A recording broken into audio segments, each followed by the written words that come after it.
Okay, so chapter 13 deals with solids and modern materials.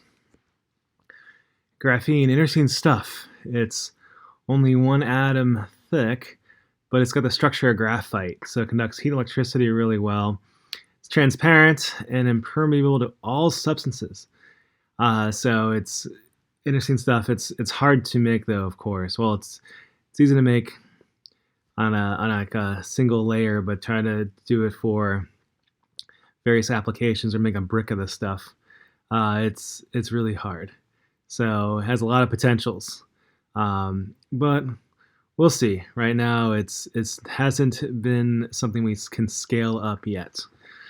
So we'll see. But graphene, it's graphite. It's one layer thick, and it's a molecular solid. So it's interesting stuff.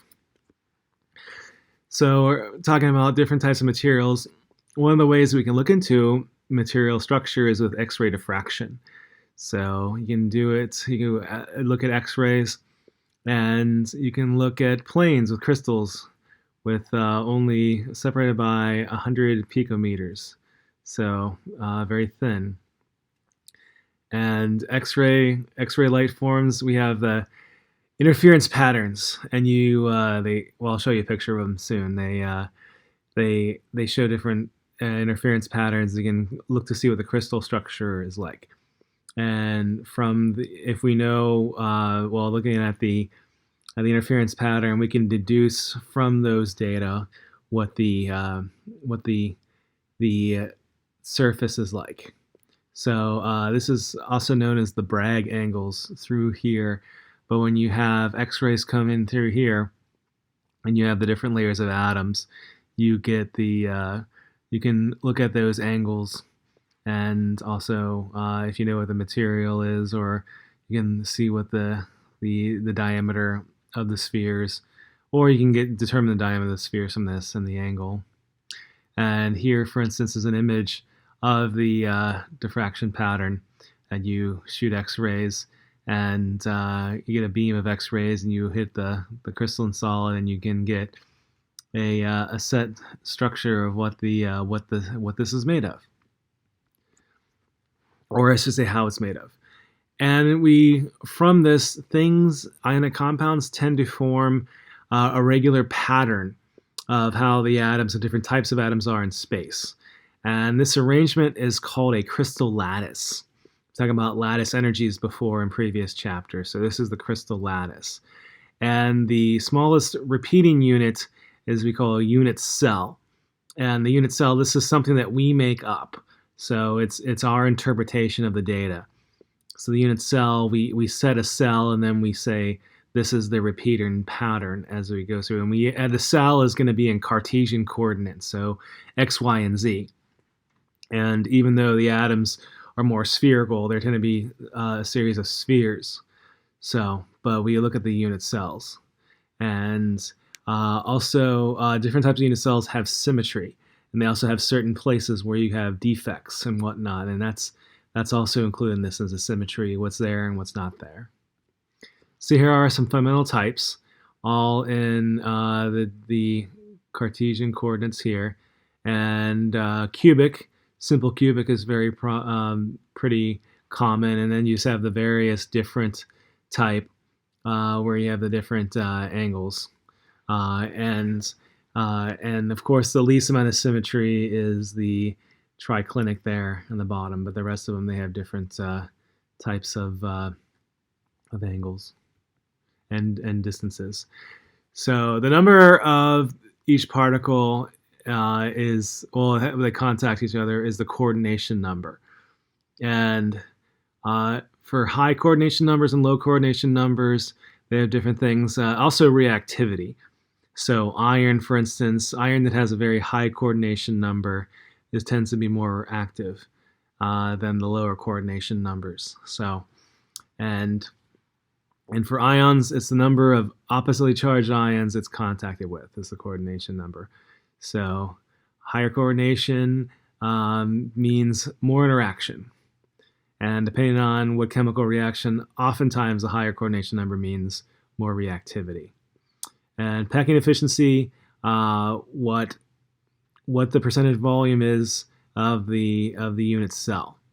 And the higher the coordination number, the more efficiently particles are packed together. So packing efficiency can change. Just something can change with temperature, can change, and of course density changes with that as well. So you can have crystal structures changing depending on their temperature. So iron, for instance, after 900 degrees, it changes its packing efficiency. So cubic, start with the simplest one, cubic. Everything is 90 degrees, all lengths are equal. And the three main types are simple cubic, body-centered cubic, and face-centered cubic. I'll start with a simple cubic. And if you look at the simple cubic, each of the corner, and so if you can think of boxes, you can fit 8 boxes in a certain area, 4 on the bottom, 4 on the top. So each corner of that, each corner is an eighth of an atom.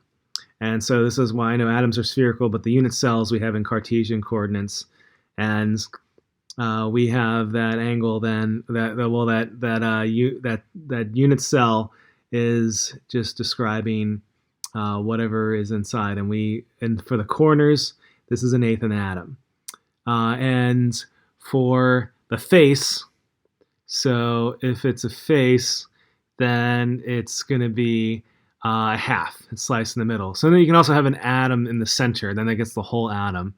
And if it's on the edge, a quarter of it is on the edge of a cube.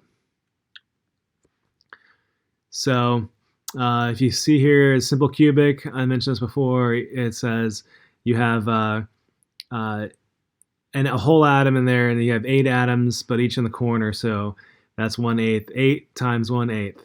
And then body-centered cubic, this is a simple cubic, but then you have an atom in the center. And then a face-centered cubic, there's no atom in the center, but you have an atom in each of the face.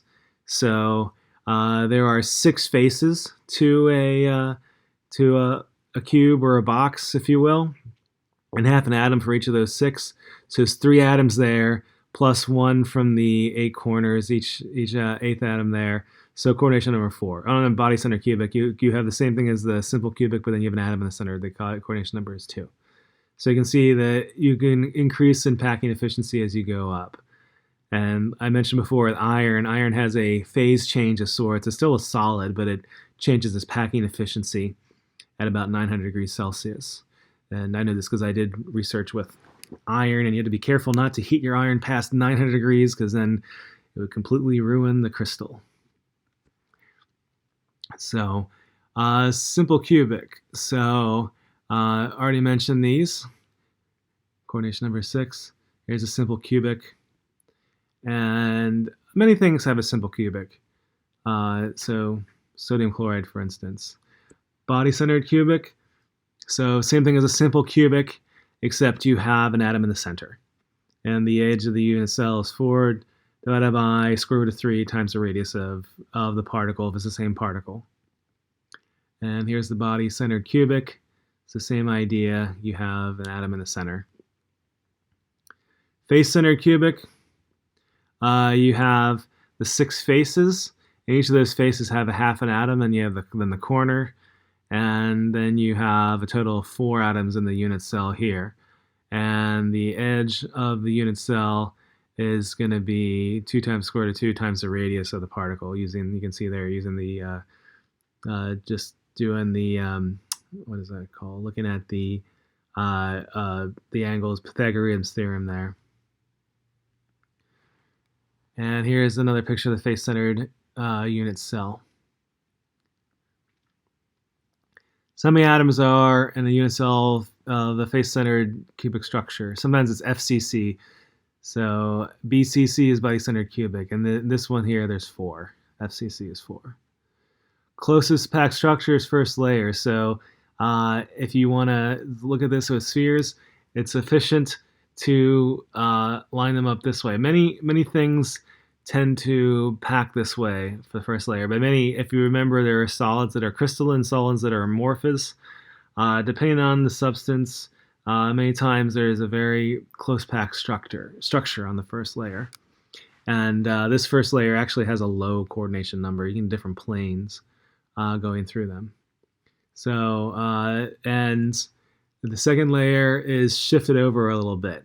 So if you look at this, it's like the second layer can fit over the holes of the first layer, and this is known as an AB pattern. So it's the same structure going throughout. And also hexagonal closest packed structures.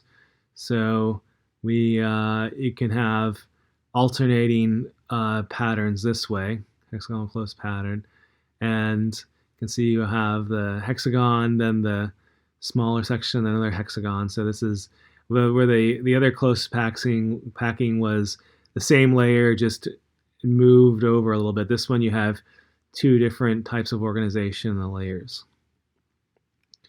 Cubic close packing, this is also the same thing as a face-centered cubic. So this is moving three different types of layers moving throughout. So how do we classify crystalline solids? We can call them molecular. It's a bonding. Molecular, ionic, or atomic. So molecular means it's a single molecule, something like a diamond. Ionic is something like sodium chloride. So one atom transfers to another atom. And then atomic solid, this is something like a metal. Metals are atomic solids. So, and it's the atomic solids classify the attractive forces. So non-bonded can be so like noble gases, like a solid xenon. Metallic, I already mentioned that, sea of electrons, and network covalent. A diamond is a network covalent as well. So and graphite's network covalent. And and I guess also molecular solids. I did say that a diamond was the molecular solid. It's actually more of a network covalent, like water ice would be a molecular solid. So molecular solids whose composed particles are molecules. So I already mentioned all of these in the previous slide. So here's an image of that. So crystalline solids, molecules, and molecular solids tend to have low melting points. And ionic solids, they tend to have very high melting points. And then non-bonding atomic solids, these tend to have extremely low melting points. So like the noble gases. Metallic though, these held together by metallic bonds, they're variable melting points. They tend to be a bit high, but it's hard to say. I mean, we have liquids at room temperature like mercury. So, and then you have things that are just really hard to melt, like platinum and thorium, that have very high melting points. So it's variable with metallic. Network covalence. So these are held together by covalent bonds. So quartz, and I've already mentioned diamonds. So these are all covalent bonded networks. And molecular solids. So all the sites are occupied by molecules. And what holds them together are the intermolecular forces. So mentioned in previous chapter, dispersion, dipole-dipole, and hydrogen bonds. And these are fairly weak attractive forces. So because of that, there's relatively low melting and boiling points. And the crystals, they have different structures, and these are called polymorphs. And they have different properties. So they have different structure, different properties. And these are important for pharmaceutical chemistries. So, for instance, here you have benzene and toluene. But these will form solids in the attractiveness. But actually, this is interesting because the general trend with toluene is that it has an extra methyl group on it, and it has a higher molecular mass, but it has a much lower melting point. And it's because of that extra methyl group. It's not shown in this image. There's an extra methyl group, and that causes it to be harder to pack. So interesting part of that. So, and polymorphism. So, chocolate. Chocolate is an application of this. So, actually, what makes good chocolate is actually the physical properties. So, the physical properties of chocolate is more or less the same. if you have chocolate, maybe some of the cheaper chocolate has a little bit more paraffin wax in it, but generally speaking, there's not a whole lot of difference chemically between good chocolate and bad chocolate. And the difference, like I said before, are the physical properties, and specifically the crystalline structure. And if you've ever made chocolate, it's hard to get it to this perfect structure. And that the as you eat it, and much of food is the physical properties, the texture, that type of thing, and that's what you are going for in the different structures, um, and yield different experiences as you eat the chocolate. So ionic solids. So you have crystal lattices, and they are held together by Coulombic forces from the opposing charges. And ionic solids tend to have very high melting points. Metallic bonding, it's a sea of electrons, so you have positive nuclei and electrons that flow in between the atoms. So atomic solids, these are held together by, so non-bonding ones, so held together by weak dispersion forces. So things like the noble gases, very, very low melting points.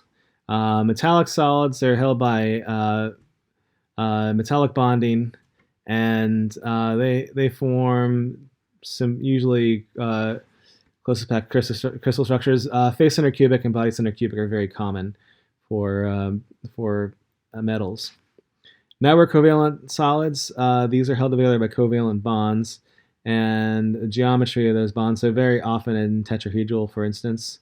And these also tend to have very high melting points, so it's really hard to melt things like diamond or melt things like boron that have network covalent solids. So, for instance, here's nickel and zinc. You have some close packed structures here for these two metals. And which solid you expect to have the highest melting point? So you have magnesium oxide, which is an ionic compound. You have iodine, which is a molecular solid, and then you have krypton, which is a atomic solid and noble gas. From this, it's the ionic bond is that you'd expect to have the highest melting point. So structure must accommodate both cations and anions for an ag solid in the lattice. And the coordination number represents the number of close cation-anion interactions in the crystal. So the attractiveness there. And the higher this number, the more stable the solid, because of the potential energy lowers for the higher coordination number. But there's also some things with this. The size of the cations and the anions. Generally speaking, anions are bigger than cations. The reason is because adding electron density to an electron cloud blows it up. I mean, you can have something like a cesium +1 is a pretty big cation, but if you compare it to other anions, though, adding the electron density to an atom greatly expands its electron cloud. And but the number of anions that can surround the cation, it's limited by the size of the cation, and also then because the repulsion between the anions. And the closer in size the ions are, the higher the coordination number. So having close to size is the easiest to pack it efficiently. So you look at cesium chloride, for instance, and it's got a it's the packing system. This is a body-centered cubic, and so there is a hole. It's a simple cubic, but the simple cubic of the chloride anion. So and the cesium just fits in that hole. So simple cubic.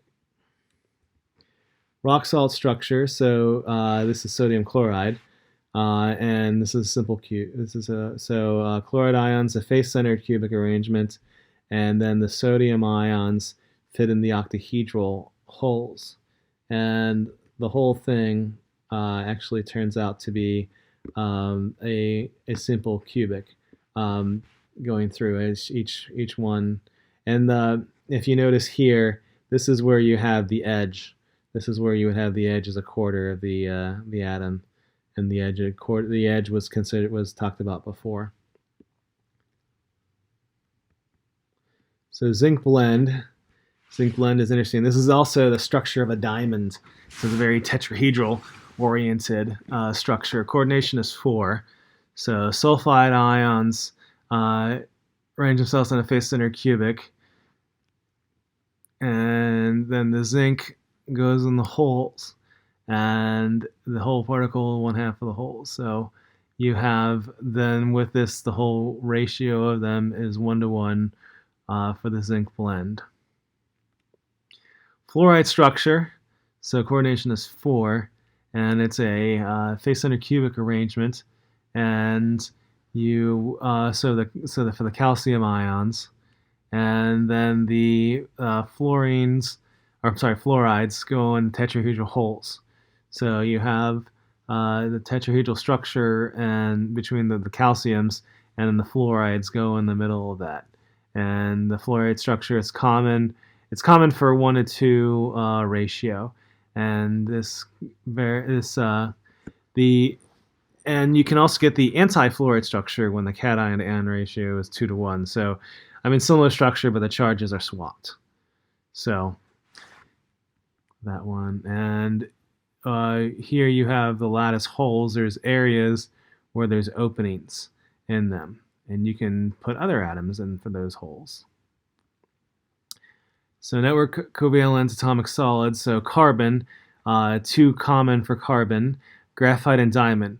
Graphite, it's 6-membered rings, so similar to benzene. So it's like a bunch of so benzene is a hexagon. So like think of like a honeycomb sort of thing. And graphite also, then it has the weaker pi bonding between the sheets, and that's why graphite is very good for lubrication. You can use it for you can spread out thin on paper with a pencil, for instance, and very, very, it's like a big sheet, and they are held together. So I'm sorry, I said pi bonds through the dispersion forces. They're very weakly bonded. So properties of graphite: very high melting point, and it feels slippery. So you can use it to. So I mean, I primarily think of graphite for pencils, but it can be used as a lubricant. And it's a good conductor. So graphite rods can be used for many applications. They're used in many batteries as well. It's an insulator. So thermally, it's an insulator. So it conducts electricity, but thermally, it's an insulator, and tends to be pretty non-reactive. Diamond, on the other hand, is interesting. Diamond, so it's got it's like a big tetrahedral. So it's just one big giant molecule, and all in the tetrahedral slate. It follows the zinc blend structure. So, it has a very high melting point. It's very strong, very hard. It's electro-wise, it's an insulator, but it's the best known thermal conductor. So diamonds are great at drawing heat away from things. So maybe you've heard of the term ice for diamonds. Well, first of all, if you've seen diamonds, like uncut diamonds, they look like ice crystals. They're white, generally kind of white and frosty. But if you touch them, they're very, as long as the diamonds are lower than your body temperature, especially if you put them on your tongue, they draw heat away from you, and they feel really cold. So that's, and like I said, as long as the diamond temperature is below body temperature. Of course, if you hold on to it, it feels cold, but if you hold on to it, eventually you reach thermal equilibrium. But we as humans, we found these rocks that are always cold, and we thought they were magic. And so that's one of the reasons why we like diamonds. They're very sparkly, of course, but we always thought that diamonds were magic. We also thought gold was magic. Gold doesn't tarnish and rust, and diamond rings have been around for a very long time. They've been around since the Roman Empire time, even. So, meaning that we have this magic metal that doesn't rust, and we have these magic rocks that are always cold. So, of course, we know that they're not magic anymore, but they were considered special. And diamonds are actually pretty common. It's a pretty common mineral. So it's just overinflated in price. So high pressure favors the formation of diamond from graphite. What can you conclude about the relative density of the two substances? From this, you can see that diamond is denser because of the higher pressure, and it takes a while for it to form this way. So other things of carbon, Buckminster fullerenes and nanotubes. So there's more than C60. There's also C70, but these have been called buckyballs. So Buckminster fullerene. So Buckminster that was he's an architect. So but the C60, C70 are called the fullerenes or the buckyballs from their symmetry. It's a truncated icosahedron for C60. So an icosahedron is a platonic solid. If you cut the corners off of them, that's a truncated icosahedron. It has the if you look at it geometry wise, although soccer balls are spheres, but if you had the pattern of a soccer ball, it would be a truncated icosahedron. So also nanotubes. This is like graphite. So imagine graphite is a sheet of paper. Then you take a sheet of paper and you turn it into like a tube. You like bend it over to form a tube. That's what a nanotube is. And it's you can have various sizes of nanotubes. So these are interesting substances. So the nanotubes there, you have the graphite, and you can put it around thing, and one single sheet is all that's graphene. We mentioned graphene at the start of the talk, and then there's C60 there. That's the truncated icosahedron structure. So silicates. So the Earth, the Earth's core is made of nickel, iron, and we don't know how much relative amount of nickel and iron, but it's got mostly iron, maybe a little bit of nickel in it. But then the crust of the Earth is really heavily silicates. So, these have the expanded covalent structure, where you have silicon atom bonded to 4 oxygen atoms. So in a geology class, sometimes they refer to as the SiO4 structure. In chemistry class, we call it SiO2 because the atomic ratio from silicon to oxygen is 2 oxygens to 1 silicon atom. But the silicon atom has 4 oxygens attached to it in a tetrahedral fashion. So that's where it gets that. So actually, the ratio atom-wise is SiO2, but then the connectivity is SiO4 tetrahedral in a covalent fashion like this. So an application of silicates or ceramics. So you take inorganic non-metallic solids with powder, prepared from powder, fixed with water, formed into a desired shape, and heated. If you ever made ceramics, you fire them up. So, and this is what we make: bricks, tiles, pottery, dishware, and various insulating elements. And other types of ceramics also use aluminosilicates. Like colonite. So that's aluminum, silicon 2, silicon 2, oxygen 5, hydroxide 4, and gives a white ceramic. So this is important for making porcelain.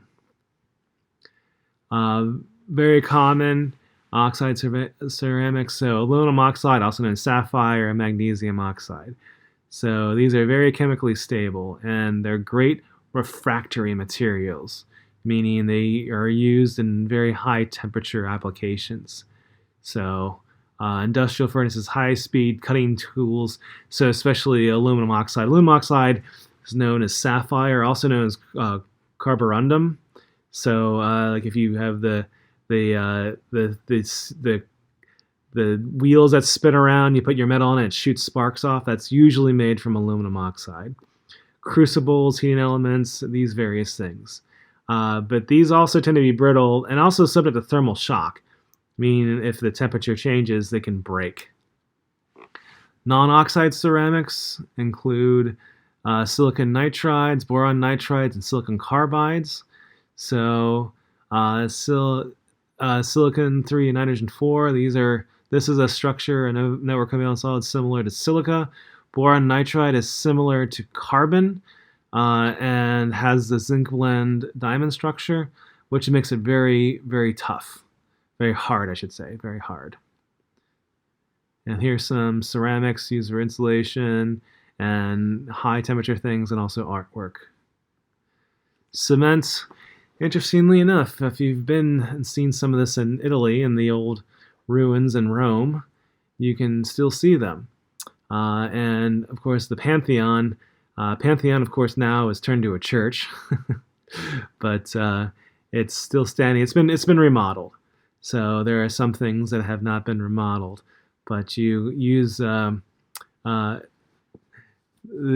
of the cement, even from the Roman times, is still around. Portland cement, it's a powdered mixture mostly of limestone and silica with smaller amounts of alumina, iron oxide, and gypsum. So the way that you make cement, though, is you heat the limestone up to form lime, and that's calcium oxide, and then you mix that with water to form calcium hydroxide, and then that absorbs carbon dioxide from the air to form calcium carbonate. So that's how we can make wet cement, and then eventually it'll harden to proper cements. So reacts with water with a harden, and forms those bridges. And you can put aggregate, what's referred to as aggregate, to make concrete, which is very widely used in construction. And you can also have steel reinforced concrete, where you have rebar, iron rebar put in, or with the cement to make steel reinforced concrete. The reason you want to put steel into concrete, so the concrete and cement, they don't do well in tensile strength. It's very brittle. So especially for things like earthquake safety, when in an earthquake situation, cement works really well on compression. So when you have weight of a building pushing down on cement, that's fine. But then when you have cement in tension, you pull on it, little cracks can form on it. Metals, on the other hand, do very well in both tension and compression. So when you put the steel reinforced in the concrete, it brings some of that stability from the tension. Because in an earthquake situation, where you normally in compression, you can fall into a tension situation, and the steel reinforced helps with that. So put it in things like bridges and buildings for earthquake safety. So glass is quickly cooled amorphous silica. So amorphous means not set structure, and glass also has a whole category of substance, glassy substances. It's sort of like a liquid with a very high viscosity, is what glass is, and a glassy substance. And vitreous silica or fused silica, these are hard, high temperature resistant glasses, transparent, invisible in UV light. So, and these are expensive. Soda lime glass, though. So, soda lime glass, this is mostly silica with a balance of sodium oxide or calcium oxide. It's transparent, invisible, not necessarily ultraviolet, and uses a high thermal expansion. So less expensive, but can crack under thermal shock.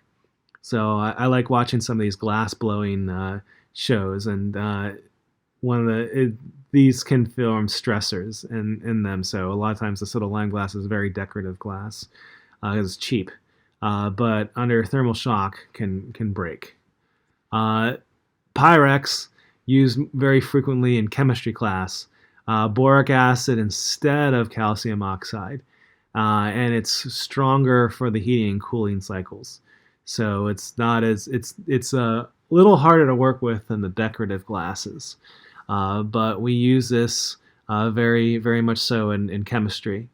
and for the Pyrex. Pyrex is the borosilicate glass.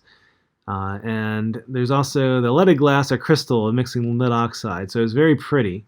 Also has that very ringing sound when it's tapped, but it can be toxic because of the lead in that.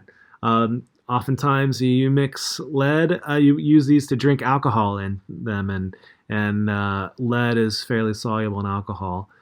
So if you are concerned about this, make sure the surface is oxidized. I'd wash it out with vinegar every once in a while to try and clear up any of the ions. So we're going to move on and talk about semiconductors and band theory. So semiconductors, we have insulators. Insulators tend not to conduct electricity, and we have conductors that do conduct electricity. But then we have an in-between state called semiconductors, sort of conductors. And way that they can conduct works with band theory, and I'll also talk about how this goes with molecular orbital theory, as we mentioned in previous chapters. In band theory, so this is the idea of the band of bonding molecules is called the valence band, and the open orbitals is the conduction band. So and also the Fermi level, not included in the book, that is the highest level of the valence band. So where the molecular bonding is. And if the valence band is very close to the conduction band, or even touching it for most metals, then that's a conductor.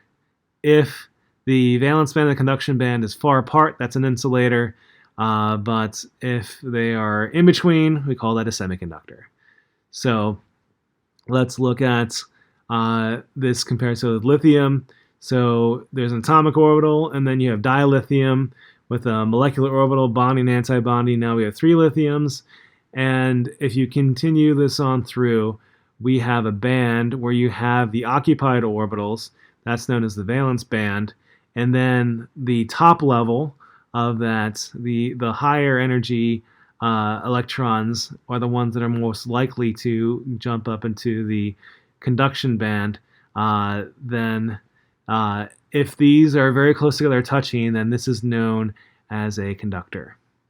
So, and the difference between the valence band and the conduction band, this is known as a band gap.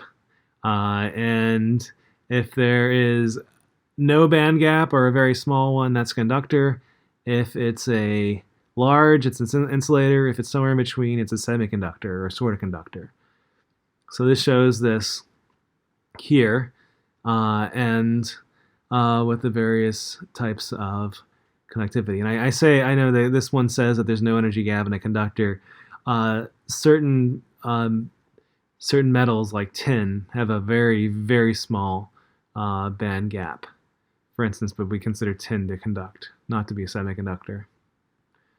So here, for instance, yeah, I can see tin here has a very small band gap, but like diamond has a very large band gap, and it's an insulator. So we humans, we're insulators. We don't conduct electricity very well. But other things, so lead is a great conductor of electricity, for instance.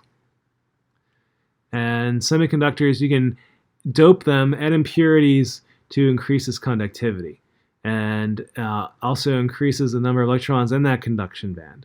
So N-type semiconductors, you add electron-rich impurities, and then you get negative charged electrons in the conduction band. The P-type, though, you dope with electron-deficient impurity, and you get holes in the valence band. The electrons can jump between these holes in the valence band, allowing for conduction electricity in the P-type semiconductors. So when you have a P-type semiconductor close to joins an N-type semiconductor, you get a PN junction. In this PN junction, the electricity will only flow in one way, and that is known as a diode. So a diode only allows electricity to flow in one direction. And you can also accumulate energy with a series of diodes, and that's an amplifier. You can amplify energy using diodes. So polymers. So poly means many, and then mers are molecules. So polymers are many molecules, and monomers, these are small molecules. That's a single molecule. So you see here, this is ethylene. So showing that monomer there is ethylene, and one of the most common plastics is polyethylene. So you can see there it forms a single long alkane, so single straight chained hydrocarbon from that polyethylene. So many ethylenes, polyethylene. And there are some natural polymers. So sugar makes many different polymers. So starches and both plant starch and glycogen in animals. Also cellulose. Cellulose is a polymer of glucose. Proteins. Proteins are very similar in structure to polyamides. They're polyamides. They're like nylon. I'm sorry. Protein is very much like nylons. And DNA is a polymer. It's got a nitrogen base, a phosphate group, and a sugar. So is what makes up DNA. And but we also make synthetic polymers. So many plastics, things like styrofoam cups, nylon ropes, plexiglass. These are all things that we make that are not made naturally per se, but made using our chemistry know-how. So monomer and polymer. So here is chloroethene. So and then this monomer makes PVC, polyvinyl chloride. So, and you can see we use many things like we're used also for records. So maybe for vinyl records. So. And use it for also plumbing fixtures. It's very common for PVC, polyvinyl chloride. And the polymerization process, this is a linking of the units together. Some of them just happen without anything. You don't need to initiate the reaction. So Teflon, for instance, Teflon will automatically polymerize. But many require an activation of it. So, and some different types, addition polymers. So addition polymers link together without the elimination of any atoms. So Teflon is an addition polymer. Polyvinyl chloride, just shown previously, that's an addition polymer. Polyethylene, most common plastic, that's an elimination of atoms. Oh, I guess I should mention what plastic means. We talk about plastics. Plastic means that it's moldable upon when it's molten. That's what a plastic means. So many things are plastic, although we use the word plastic. Metals, for instance, are plastic, but we don't call metals plastic. Colloquially, plastic means synthetic polymers. And a diamond is a polymer, but it's not plastic. It's not very moldable when you melt diamond. Then next polymer, condensation polymer. So involves the elimination of an atom or small groups of atoms, and probably from the name condensation, it's usually water. So nylon is a condensation polymer. Proteins are a condensation polymer. They shoot off water. When amino acids join together to form proteins, water pops off. Copolymer, you have two different types of monomers. And DNA, for instance, is a copolymer. So you have many different types of monomers coming to form DNA, and RNA, another one. Dimer is a product that forms between two monomers, dimerization. So polymers of commercial importance.